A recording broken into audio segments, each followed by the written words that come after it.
할례할 8일이 되매 그 이름을 예수라 하니 곧 수태하기 전에 천사의 일컬은 바로라. 이제 이 세상에 심판이 이르렀으니 이 세상 임금이 쫓겨나리라.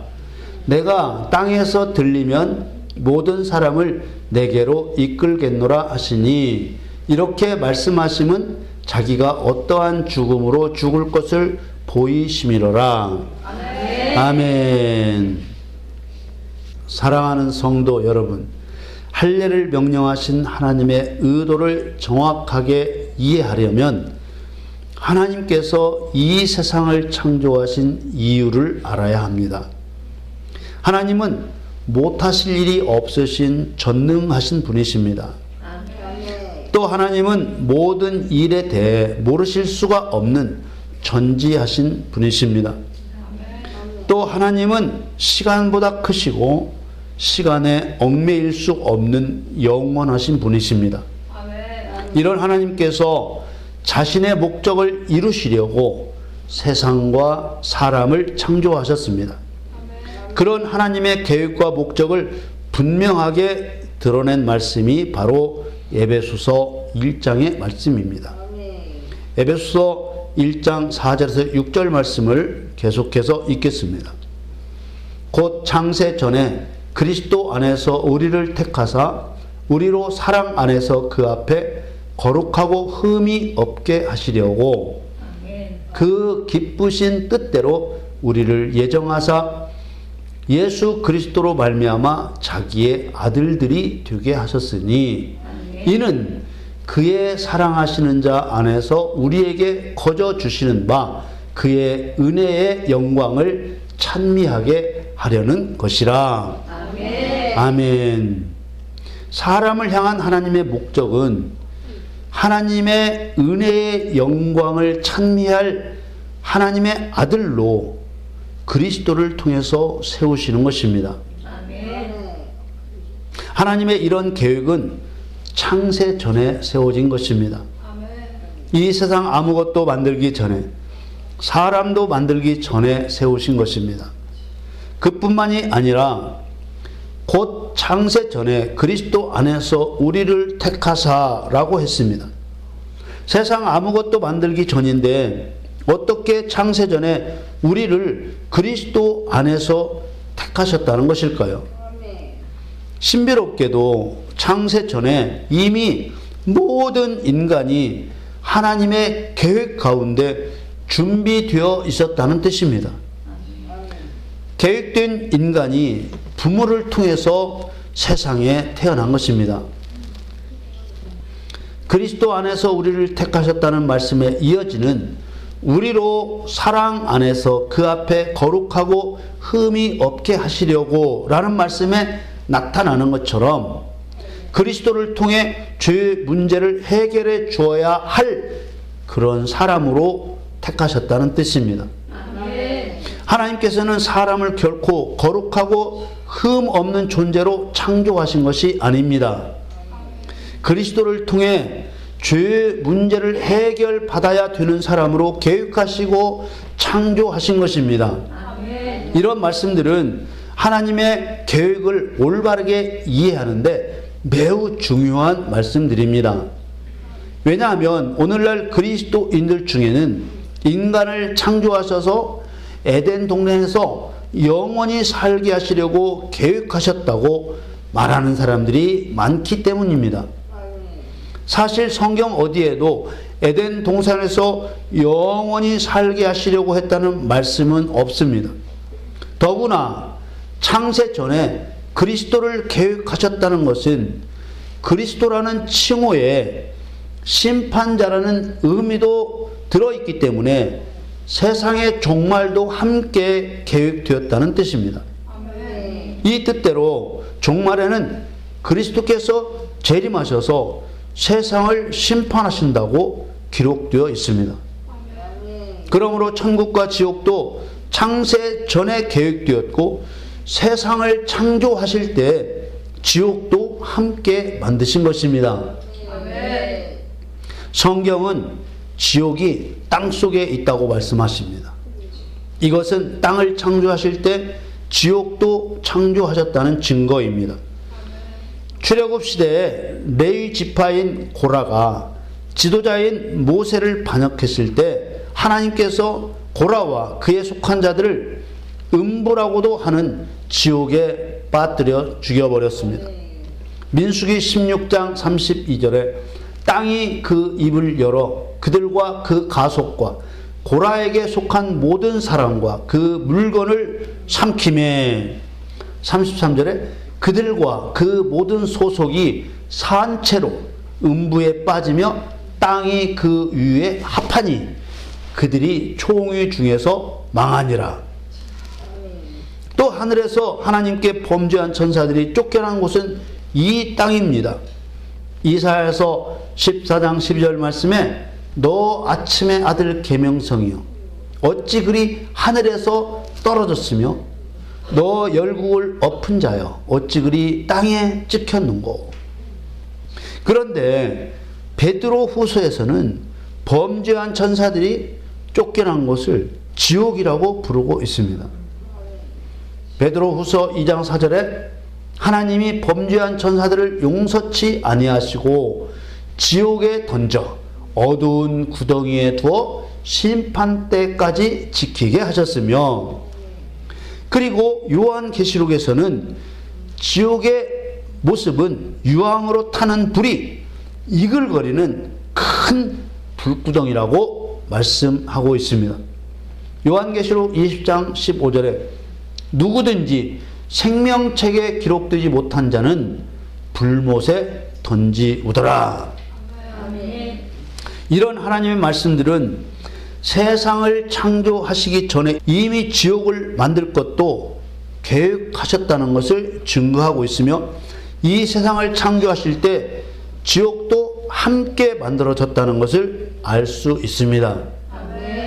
그러므로 당연히 이 세상 안에 만들었던 에덴 동산도 영원한 곳으로 만든 것이 아닙니다. 이 세상은 분명하게 시작과 종말이 있습니다. 모든 사람에게도 각각 시작과 종말이 있습니다. 태어난 날이 있고 죽는 날이 있는 것입니다. 그래서 전도서에는 천하 모든 일이 기한이 있고 목적을 이룰 때가 있고 날 때가 있고 죽을 때가 있다고 기록하고 있습니다. 우리가 깨달아야 할 문제는 이 세상에 창조된 모든 사람이 다 천국에 가서 하나님의 은혜의 영광을 찬미할 수 있는 것이 아니라는 사실입니다. 에베소서 1장에 말씀하시는 것처럼 그리스도의 사랑 안에서 거룩하고 흠이 없게 되어 하나님의 아들로 인정된 사람만이 천국에 가서 하나님 앞에서 은혜의 영광을 찬미할 수 있게 되는 것입니다. 우리는 주어진 시간 동안에 그리스도의 사랑 안에서 하나님의 은혜의 영광을 찬미할 수 있는 거룩하고 흠이 없는 하나님의 아들로 인정받아야 하는 것입니다. 하나님께서는 자기 인생의 끝나는 시간을 알 수 없게 하셨습니다. 전도서 3장 11절에 하나님이 모든 것을 지으시되 때를 따라 아름답게 하셨고 또 사람에게 영원을 사모하는 마음을 주셨느니라. 그러나 하나님의 하시는 일의 시종을 사람으로 측량할 수 없게 하셨도다. 천하의 모든 일이 기한이 있고 날 때가 있고 죽을 때가 있지만 자신의 죽을 때를 알지 못하는 것입니다.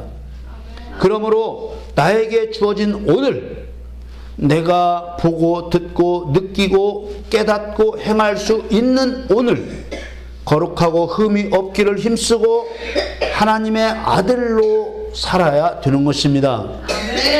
우리는 하나님의 아들로서 새하늘과 새 땅, 그리고 그곳에 세워진 새 예루살렘의 상속자가 되어야만 하는 것입니다. 요한계시록 21장 7절에 이기는 자는 이것들을 유업으로 얻으리라. 나는 저의 하나님이 되고 그는 내 아들이 되리라. 하나님의 아들은 이기는 자입니다. 하나님의 아들이란 남녀의 구분이 아니고 천국 상속자의 자격을 의미합니다. 하나님의 아들이란 죄인은 하나님의 아들이 되어 이겨야 하고 이기는 자만이 하나님의 아들입니다. 여기서 이긴다는 말은 누군가를 패배시킨다는 말입니다. 하나님의 아들인 우리가 패배시켜야 할 자가 누구겠습니까? 바로 마귀 사단을 패배시켜야 하는 것입니다. 그런 의미에서 상징적인 할례의 의미를 영적인 의미로 바르게 깨닫는 것은 너무나 중요한 것입니다. 할례란 기본적으로 마귀의 머리를 깨뜨리는 것입니다. 여러분 기억하시는지요? 에덴 동산에서 하나님께서 따먹지 말라고 하신 선악과를 사람에게 먹게 한 자가 누구입니까? 뱀입니다. 에덴 동산에서 뱀이 하와를 속인 대화를 보시겠습니다. 창세기 3장 1절에서 5절 말씀을 계속해서 읽겠습니다. 여호와 하나님의 지으신 들짐승 중에 뱀이 가장 간교하더라. 뱀이 여자에게 물어 가로되 하나님이 참으로 너희들어 동산 모든 나무의 실과를 먹지 말라 하시더냐. 여자가 뱀에게 말하되 동산 나무의 실과를 우리가 먹을 수 있으나 동산 중앙에 있는 나무의 실과는 하나님의 말씀에 너희는 먹지도 말고 만지지도 말라 너희가 죽을까 하노라 하셨느니라. 뱀이 여자에게 이르되 너희가 결코 죽지 아니하리라. 너희가 그것을 먹는 날에는 너희 눈이 밝아 하나님과 같이 되어 선악을 알 줄을 하나님이 아심이라. 우리는 이 말씀에 담겨있는 의미를 이해하기 위해서는 에덴 동산에 등장한 이 뱀의 실체가 누구인지를 알아야 됩니다. 사람에게 거짓말을 해서 하나님께 불순종하도록 하는 이 뱀의 실체가 누구냐 하는 것입니다. 뱀을 설명한 성경 말씀들을 보겠습니다. 요한계시록 12장 9절 말씀에 큰 용이 내어 쫓기니 옛 뱀 곧 마귀라고도 하고 사단이라고도 하는 온 천하를 꿰는 자라. 땅으로 내어 쫓기니 그의 사자들도 저와 함께 내어 쫓기니라. 이 말씀은 아주 정확하게 뱀의 실체를 설명해 주고 있습니다. 큰 용이나 옛 뱀을 마귀라고도 하고 사단이라고도 한다는 것입니다. 이렇게 부르는 이유는 영물인 사단이 큰 용, 곧 옛 뱀의 모습을 하고 있기 때문입니다. 에덴 동산에 있었던 뱀은 단순히 땅바닥에 기어다니는 뱀이 아니라 사단이었습니다. 요한계시록 20장에서 또 한 번 뱀의 실체를 증거하고 있습니다. 요한계시록 20장 2절 말씀에 용을 잡으니 곧 옛 뱀이요 마귀요 사단이라. 이 사단이 어떤 능력을 가지고 있다고 했습니까? 요한계시록 12장 9절 말씀을 다시 한번 보시겠습니다. 큰 용이 내어 쫓기니 옛 뱀 곧 마귀라고도 하고 사단이라고도 하는 온 천하를 꿰는 자라. 땅으로 내어 쫓기니 그의 사자들도 저와 함께 내어 쫓기니라. 사단은 온 천하를 꿰는 능력을 가지고 있습니다.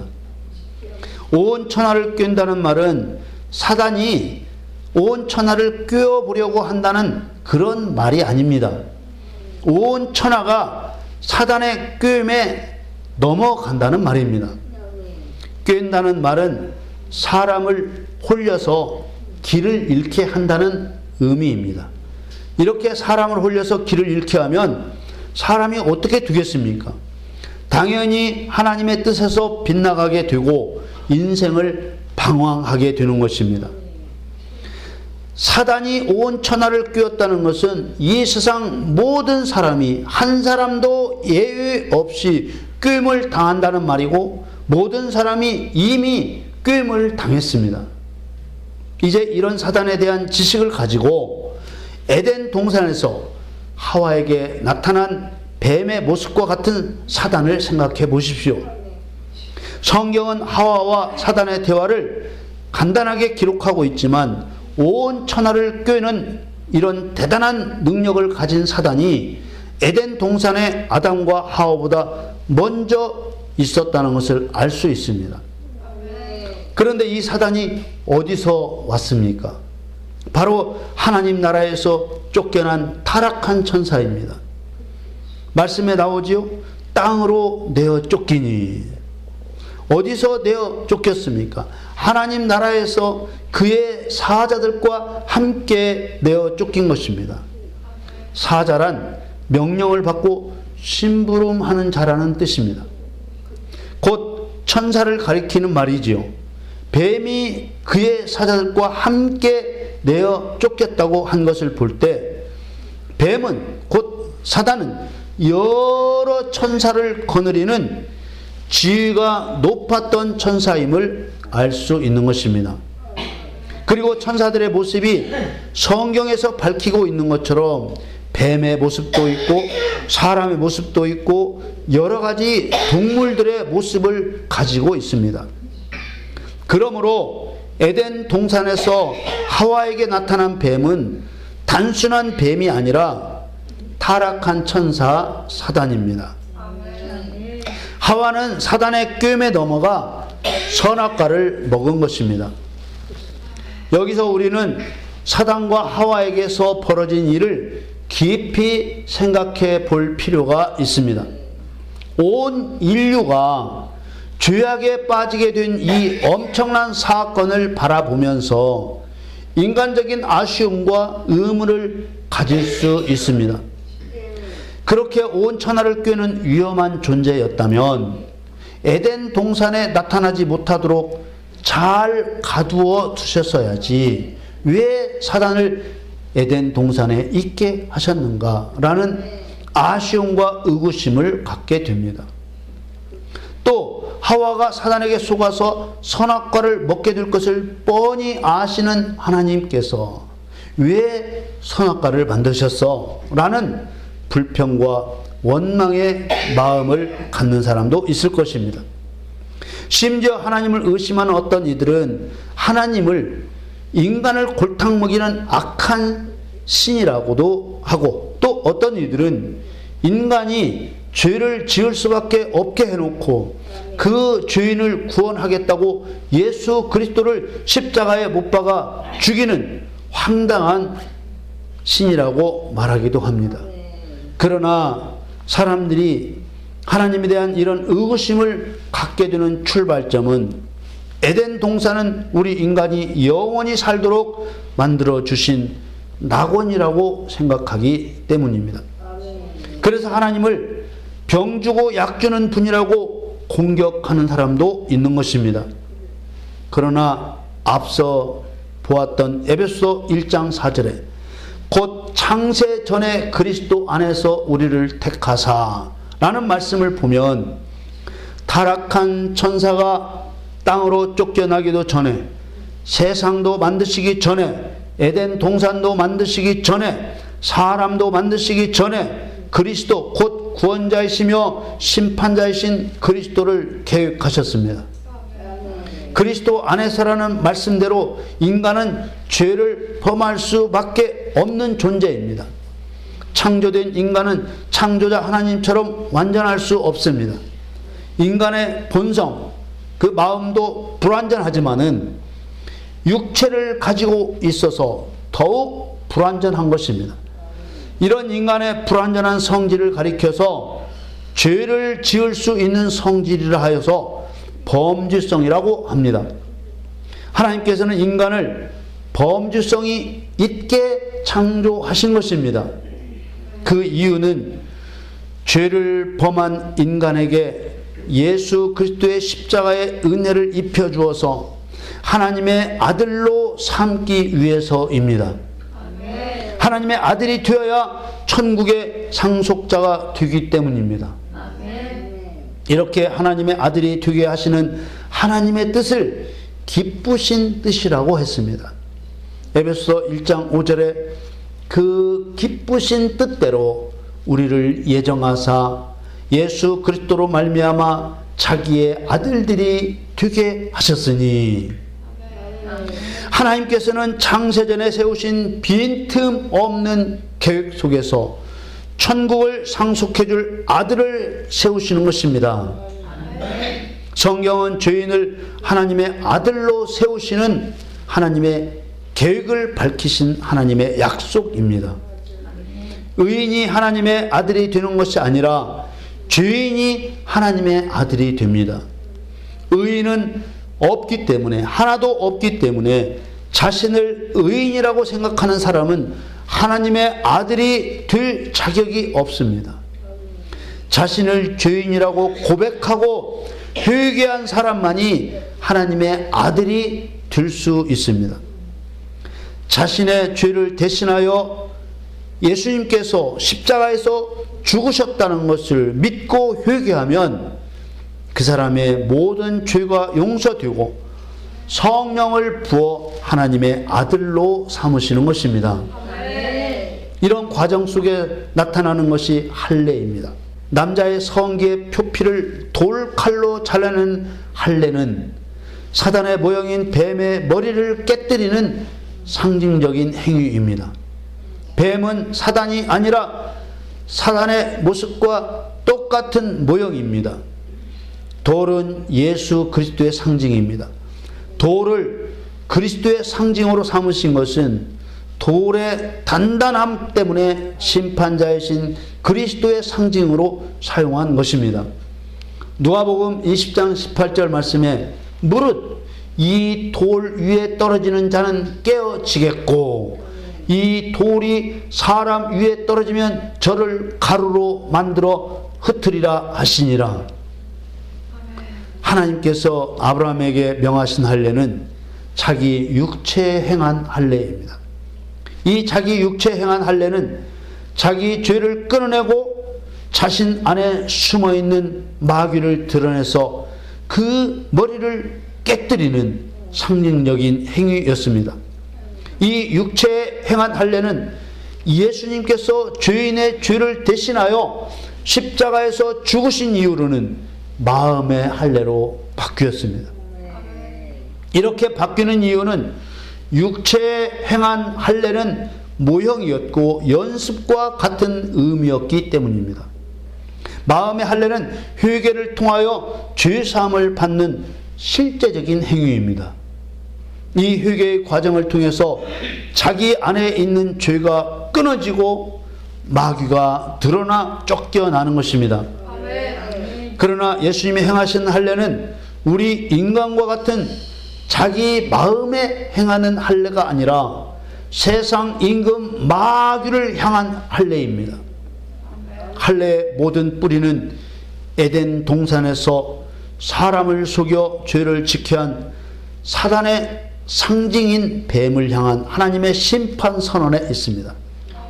창세기 3장 15절 말씀에 내가 너로 여자와 원수가 되게 하고 너의 후손도 여자의 후손과 원수가 되게 하리니 여자의 후손은 네 머리를 상하게 할 것이요 너는 그의 발꿈치를 상하게 할 것이니라 하시고, 이 말씀은 그리스도의 몸된 교회 곧 성도를 통하여 사단을 심판하신다는 선언입니다. 이 하나님의 선언적인 예언대로 성도가 마귀의 머리를 깨뜨리게 되려면 반드시 먼저 일어나야 하는 일이 있습니다. 그것은 예수 그리스도의 십자가 대속입니다. 예수님께서 죄인 대신 십자가에서 대속의 형벌을 받아 주셔야만 합니다. 그래야만 죄인이 죄를 용서받고 성령의 능력을 힘입어 마귀의 머리를 깨뜨릴 수 있는 것입니다. 또 하나, 성도가 마귀의 머리를 깨뜨리게 되려면 마귀에게 사형 판결이 내려져야 합니다. 그래야만 그 사형 판결문을 가지고 그것을 근거로 성도가 합법적으로 마귀의 머리를 깨뜨릴 수 있는 것입니다. 예수님이 십자가에 못 박혀 죽으심으로 이 두 가지 일을 동시에 이루신 것입니다. 회개하는 자마다 죄를 용서받도록 모든 죄인의 죄를 속량하셨고, 마귀는 하나님이신 그리스도를 십자가에 못 박아 죽인 죄로 용서받을 수 없는 영원한 형벌을 받게 된 것입니다. 요한복음 12장에서 정확하게 이러한 사실을 밝혀주고 있습니다. 요한복음 12장 31절에 이제 이 세상에 심판이 이르렀으니 이 세상 임금이 쫓겨나리라. 32절에 내가 땅에서 들리면 모든 사람을 내게로 이끌겠노라. 33절에 이렇게 말씀하시면 자기가 어떠한 죽음으로 죽을 것을 보이심이로라. 아멘. 예수님이 땅에서 들려 십자가에서 죽으시면 정확하게 두 가지 일이 일어납니다. 첫째는 세상 임금 마귀가 심판을 받게 됩니다. 둘째는 모든 사람을 주님께로 이끄시는 것입니다. 이것이 바로 예수 그리스도께서 할례를 행하셨다는 의미입니다. 그러므로 예수 그리스도께서 할례를 행하셨다는 말이나 예수 그리스도께서 십자가에 못 박혀 죽으셨다는 말은 결과로 볼 때 같은 의미의 말입니다. 이처럼 예수님의 십자가 사건을 통해서 마귀는 심판을 받고 죄인은 구원을 얻는 일이 일어나는 것입니다. 구약 성경 예언서에는 예수 그리스도께서 행하실 심판의 성격을 상징적으로 보여주고 있습니다. 예수 그리스도의 심판으로 마귀의 나라가 어떻게 부서질지 실감나게 예언하고 있는 것입니다. 먼저 이사야의 예언입니다. 이사야서 8장 14절 15절 2절 말씀을 계속해서 읽겠습니다. 그가 거룩한 피할 곳이 되시리라. 그러나 이스라엘의 두 집에는 거치는 돌, 걸리는 반석이 되실 것이며 예루살렘 거민에게는 함정 올무가 되시리니 15절에 많은 사람들이 그로 인하여 거칠 것이며 넘어질 것이며 부러질 것이며 걸릴 것이며 잡힐 것이니라. 그리스도는 자기 죄를 자백하고 죄사함을 받는 자에게는 거룩한 피할 곳이 되십니다. 그렇지만 하나님을 대적하는 자들에게는 강력한 힘으로 때려 부수어버리는 거치는 돌이 되시고 걸려 넘어 엎어지게 하는 걸리는 돌도 되신다는 것입니다. 또 그리스도는 함정과 올무가 되신다는 것입니다. 이 말씀은 마귀와 마귀에게 속한 자는 아주 철저하게 멸망시키겠다는 예언인 것입니다. 많은 사람들이 그로 인하여 거칠 것이며 넘어질 것이며 부러질 것이며 걸릴 것이며 잡힐 것이니라. 또 다니엘에 나오는 느부갓네살 왕의 꿈 해몽을 통해 나타난 심판 예언입니다. 다니엘 2장 34절에서 35절 말씀을 계속해서 보겠습니다. 또 왕이 보신즉 사람의 손으로 하지 아니하고 뜨인 돌이 신상의 철과 진흙에 발을 쳐서 부서뜨리매 때 철과 진흙과 놋과 은과 금이 다 부서져 여름 타작마당에 겨같이 되어 바람에 불려 간 곳이 없었고 우상을 친 돌은 태산을 이루어 온 세계에 가득하였었나이다. 예수 그리스도를 상징하는 뜨인 돌이란 우상 숭배 현장에 던져 깨어진 십계명 돌판과 같은 의미이고 할례를 행할 때 사용된 깨뜨려 만든 돌칼과 같은 것입니다. 사랑하는 성도 여러분, 예수님은 난지 8일 만에 율법대로 몸의 할례를 받으심으로 죄 없는 죄인이 되셔서 죄인들의 본이 되어 주셨습니다. 그리고 구약의 예언대로 십자가에서 할례를 행하심으로 마귀에게는 심판의 할례가 되게 하시고 우리에게는 구원의 할례가 되게 하셨습니다. 골로새서 2장 11절 말씀에 또 그 안에서 너희가 손으로 하지 아니한 할례를 받았으니 곧 육적 몸을 벗는 것이요 그리스도의 할례니라. 여러분, 그리스도께서 심판하신 마귀는 이제 우리들의 손에 넘겨졌습니다. 우리 모두 성령의 능력을 힘입어 거짓말로 가득 찬 마귀의 머리를 깨뜨려 심판하는 권능의 삶이 되시기를 예수 그리스도의 이름으로 간절히 축원합니다.